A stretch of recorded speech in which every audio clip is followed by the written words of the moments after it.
चलिए दोस्तों, पहला क्वेश्चन है 2400 के 12% में क्या जोड़ें कि योगफल 5400 के 18% के बराबर हो जाए।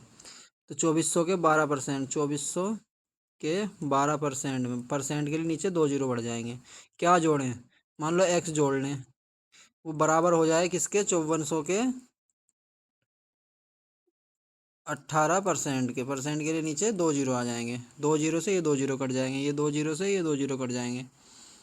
अब यहाँ पे ये x उधर चला जाएगा और ये इधर, या x में ऐसा करो, यहाँ से 12 चौक 48, ठीक, 12 दूनी 24 और 4 28, 288 प्लस x बराबर 18 चौक 72 का 2 हासिल लगे 7, 18 पंजे 90 और 7 97, 972।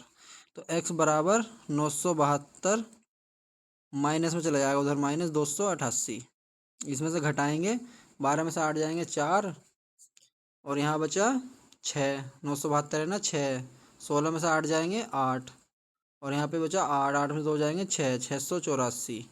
यही हमारा आंसर हो जाएगा, ऑप्शन नंबर ए आंसर हो जाएगा। तो 2400 के 12% में 684 जोड़ने पर 5400 के 18% के बराबर हो जाएगा। अगला क्वेश्चन देखते हैं। सलीम ने एक वस्तु 784 में खरीदी, ठीक, जिसके मूल्य में 12% जीएसटी शामिल था। जीएसटी जोड़े जाने से पहले वस्तु का मूल्य कितना था? तो मान लो जीएसटी जोड़े जाने से पहले वस्तु का मूल्य 100% था। 100% होता ही है हर वस्तु का मूल्य हमेशा। 100% की वैल्यू यहाँ पे दे रखी है 784, ठीक। अब हमें नहीं, में एक वस्तु 784 में इसका मूल्य में, हाँ 112 ये दे रखा है। 100% की वैल्यू हमें निकालनी है,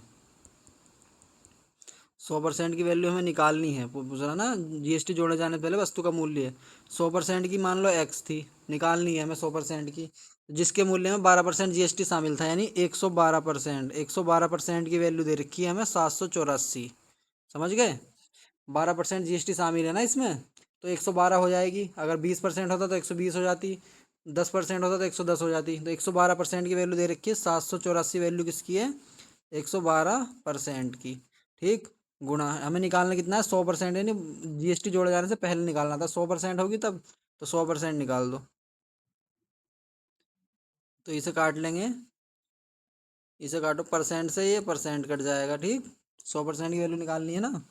अब इसे काट लो, 4 से काट लो, चाहे 4 से काट लो, 4 दूनी 8, 3 बजे 4 अट्ठे 32, 4 से काटेंगे, 4 से काटेंगे, 4 एकन 4, 3 बचे, 4 नम 36 और 2 बचे, 4 4 छंग 24, 196।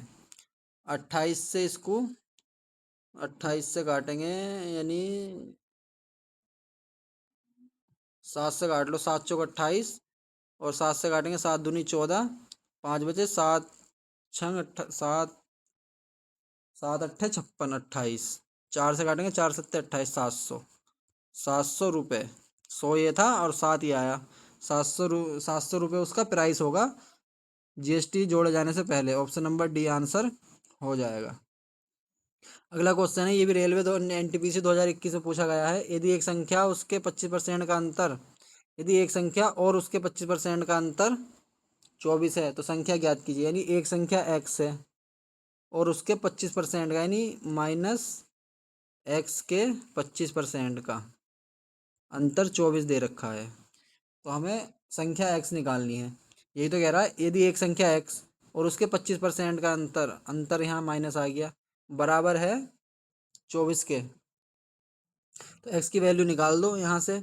एक्स माइनस एक्स गुणा 25/100 आ जाएगा, परसेंट हटा के 25 से 4 बार कट जाएगा, 4 एलसीएम आ जाएगा, 4 एलसीएम आ जाएगा, 4x माइनस एक्स बराबर 24, ये 4 इधर चला जाएगा, तो 4x में से x जाएंगे, कितने बचेंगे? 3x बराबर, इसकी 24 की गुणा हो जाएगी, 4 24 चौक 96, 3 से काटेंगे, 3 3 9, 3 दूनी 6, x बराबर 32 आ गया। यही हमारा आंसर हो जाएगा, ऑप्शन नंबर बी आंसर हो जाएगा। अगला क्वेश्चन, ये भी एएलपी 2019 में पूछा गया है। कोई संख्या 36 से बढ़ने के बाद अपने 109% के बराबर हो जाती है, यानी कोई संख्या x है, ठीक, और 36 से बढ़ने के बाद यानी +36 और अपने 109% के बराबर हो जाती है, यानी x के 109% के बराबर हो जाती है। अगर इसे ऐसे करो तो ऐसे कर लो, नहीं तो ये सीधा दे रखा है डायरेक्ट, ऐसे भी आंसर आ जाएगा। ऐसे आंसर निकालेंगे, x+36 बराबर x गुणा 109/100 आ जाएगा यहाँ पे। यहाँ से 100 एलसीएम लेके, 100 एलसीएम क्या, 100 की गुणा इधर हो जाएगी, 100x माइनस 3600, ये कट जाएगा, नहीं कटेगा, 100x माइनस 3600 बराबर 109x। 6x+3600 है, +3600, तो ये 100 उधर चला जाएगा, 9x बचेंगे, 9x बराबर 3600 आएगा। ठीक, और 9 से काटेंगे, 9 चौक 36, 400, तो यही हमारा आंसर आ जाएगा 400। लेकिन अगर इसका दूसरा तरीका है, अगर दूसरे तरीके से कैसे करेंगे, दूसरे तरीके से इसे करेंगे,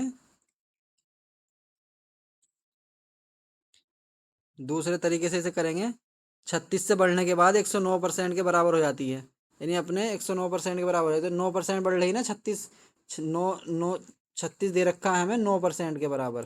ठीक, हमें कितना निकालना है, संख्या निकालनी है, तो 100% निकालना है, तो 36 किसके बराबर है, 9% के। 100% की वैल्यू निकाल दो सीधे, ये ऐसा हो जाएगा ट्रिक से। परसेंट से परसेंट गया, 9 से 4 बार, 4 से 400 आ जाएगा, यही हमारा आंसर हो जाएगा। वैसे मतलब एक्स मान के, या ऐसे कर लो डायरेक्ट सीधा, 36 से बढ़ रही ना, वो 36 बढ़ रहा है, तो इधर कितना बढ़ रहा है, 9 बढ़ रहा है ना, 100% होती है वैल्यू, 9 बढ़ रहा है, तो 9% के बराबर हो जाएगा, ऐसे करके आंसर आ जाएगा। अगला क्वेश्चन है, 160 के 125% का 20% कितना होगा, ये भी ALP 2019 से पूछा गया है।